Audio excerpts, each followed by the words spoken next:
I first met Norm here at Rossi's Tavern. He sat in this chair right here practically every day if it was available.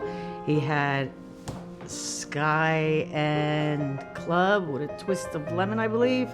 And we would just meet here every day for a couple hours and just unwind. One day in the afternoon, Father O'Connor asked me to come into his office and introduce Norm because I play the ping pong and he played the ping pong. So Father said, "Can you beat this guy, And I said, "Who is it?" He said, "He's my nephew." I believe he was an English major and he was in the service. I think he liked reading.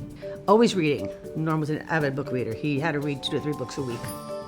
Norman was a very kind man. He was very generous. He gave me a Bowflex. When we went out to dinner, when we were down the shore, he would pick up the tab. But that's how he was. He was a great guy like that. We had our human resources department, the director left, and I wanted him to take that position. He was a very smart guy. He was a teacher. He did not have any backgrounds in human resources. I went to Father O'Connor. I said, "Father, I usually don't ask you for anything. I really want Norm to take that position."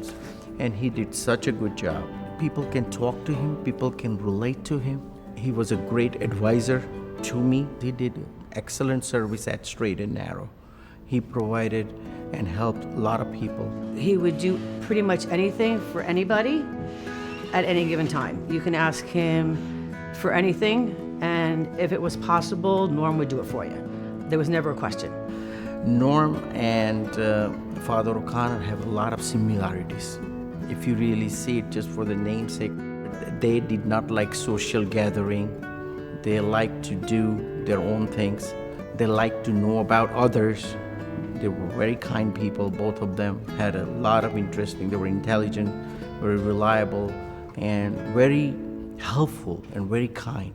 For a couple of years, 4th of July was always my vacation, and we would travel down to Wildwood, and Norm would come for a couple days, and we would meet there. We would have lunch, watch the fireworks, drink, laugh, and just, what friends do. He wanted to retire 5 years ago.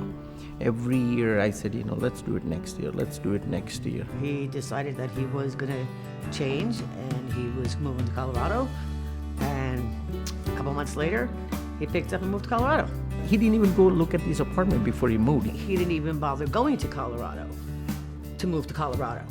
He just kind of looked it up online, found a place, and I would tell him, "Why don't you take a plane? Why don't you go to Colorado and see where you're living?"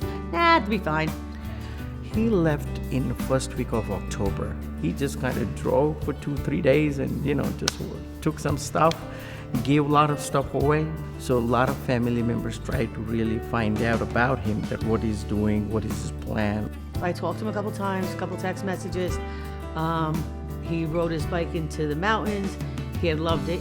So he really enjoying it, and he was happy to talk about it. He misses Straight and Narrow, but not much. He said, "I really kind of like it here. Everybody's nice."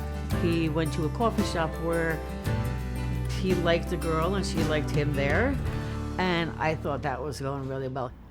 I used to call him every week, and next week I call Friday, I call Saturday, I call Sunday.